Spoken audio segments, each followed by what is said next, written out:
TTD Tirumala Tirupati దేవస్థానం ఏదో ఒక అపచారం, ఏదో ఒక ఇబ్బంది, ఏదో ఒకటి జరుగుతూనే ఉంటుందండి తిరుమల తిరుపతి దేవస్థానంలో. ఎందుకంటే కనుక అక్కడ జరుగుతున్న నిర్వహణ సరిగా లేదేమో. ఏదైతే బిఆర్ నాయుడు గారు ఉన్నారో అలాగే ఆయన వచ్చిన తర్వాత కూడా అంతంత మాత్రంగానే ఉందేమో టీటీడీ నిర్వహణ అని అయితే కనుక చాలామంది మాట్లాడుకున్నారు. భక్తులు ముందుగా భయపడుతున్నారు. ఏదన్నా ఒక సంఘటన జరిగి అయిపోయి ఏమైపోయిందో అని కంగారు పడే పరిస్థితులు ఎక్కువైపోయినాయి ఇప్పుడు ప్రస్తుతం. ఎందుకంటే తిరుమలలో మరోసారి మహాపచారం అయితే జరిగింది. ఏంటి అపచారం అంటే, పరమ పవిత్రమైన శ్రీవారి పాదాల చెంత మెట్ల మార్గంలో మాంసాహార భోజనం తింటున్నటువంటి టీటీడీ సిబ్బంది మరి ఏం చేస్తుందో, నిద్రపోతుందో, ఏం చేయాలో అర్థం కాల. మాంసాహార భోజనం చేస్తానంట. ఎంత అపవిత్రమైనది! పరమ పవిత్రమైనటువంటి ప్రదేశంలో మాంసాహార భోజనం చేయటం అంటే అది ఎంత దారుణమైన విషయం ఇది.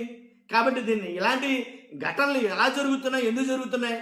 ఇది హిందువుల మనోభావాలను కించపరిచేవే కదా. కాబట్టి ఇలాంటి జరగకుండా ఆపడమే కదా మన బాధ్యత. కాబట్టి ఏంటి ఈ అపచార పనులు అని ప్రశ్నించిన శ్రీవారి భక్తులని వాళ్ళు బెదిరిస్తున్నారు టీటీడీ సిబ్బంది. కొంతమంది భక్తులు అక్కడ నిలబడ్డారు, వాళ్ళు లైన్గా కూర్చున్నారండి. వన్ బై వన్ కూర్చున్నారు టీటీడీ సిబ్బంది. కూర్చుని వాళ్ళు తెచ్చుకున్న మాంసాహార భోజనం తింటున్నారు. తింటుంటే దారిని వెళ్ళే భక్తులు అడుగుతున్నారు వాళ్ళని, ఇదేంటిది మీరు ఇక్కడ కూర్చొని మాంసాహార భోజనం చేస్తున్నారండి, ఇది పవిత్రమైన స్థలం కదా, పవిత్రమైన పుణ్యక్షేత్రం కదా, పవిత్రమైన క్షేత్రం కదా, ఇలాంటి ప్రదేశాల్లో అసలు ఎటువంటి నిషిద్ధమైనటువంటి మాంసాహారాన్ని మీరు ఎలా తింటున్నారు అని అడిగారు. అని అడిగితే వాళ్ళు రివర్స్ అవుతున్నారు వీళ్ళ మీద. అందులో సరైతే మేము వీడియో తీస్తాం అని అంటున్నారు వాళ్ళు. మేము వీడియో చేస్తాం, మీరు తినండి, మీ గొడవ చెప్తాం, మీ గురించి మేము ప్రశ్నిస్తాం అన్నట్టుగా వాళ్ళు వీడియో తీస్తారు. వాళ్ళని వీళ్ళు తిరిగి ప్రశ్నిస్తారు. వీడియో తీయండి వీడియో తీయండి అని అన్నారు. తెచ్చేసారండి, తీరా మళ్ళీ పైకి తెచ్చేసిన తర్వాత కిందకే మట్టుకెళ్తామని ఇక్కడ తినేస్తాం అని కొంతమంది సమాధానం. కాబట్టి నిర్లక్ష్యపు సమాధానం. కాబట్టి అపచారం అనేది ఏదో రకంగా ఏదో విషయాల్లో జరుగుతూనే ఉందని చెప్పేసి భక్తులు ఆల్రెడీ భయందోళన కుదురుతున్నారు. మళ్ళీ ఏదో ఒకటి అంటే అసలు ఎంత అది విషయం అనేది ఒకసారి ఆలోచించండి మీరు. కింద ఆల్రెడీ నేను చూపిస్తాను కదా, అదే చూడండి మీరు ఖచ్చితంగా. దాంట్లో వీడియో క్లియర్ కట్గా ఉంది. కాబట్టి ఏదో ఒక అపచారం ఏంటంటే కఠినమైనటువంటి చర్యలు ఉంటాయి తప్ప ఎలాంటివి ఆగవు. నిర్లక్ష్య ధోరణి ఉంటే కనుక, బిఆర్ నాయుడు గారు టీటీడీ చైర్మన్గా నిర్లక్ష్య ధోరణి ఉంటే కనుక ఎలాంటివి అయితే కనుక జరుగుతూ ఉంటాయి.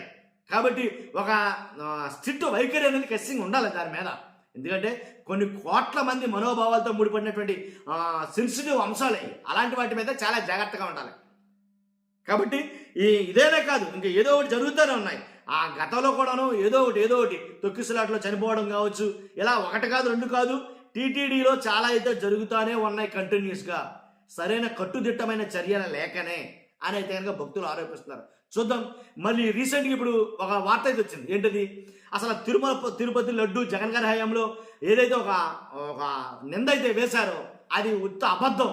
అసలు దాంట్లో కల్తీ నెయ్యే కలవలేదు అని కొంతమంది కొన్ని ఆధారాలతో సహా నిరూపిస్తున్నారు. చూస్తున్నాం కదా మనం.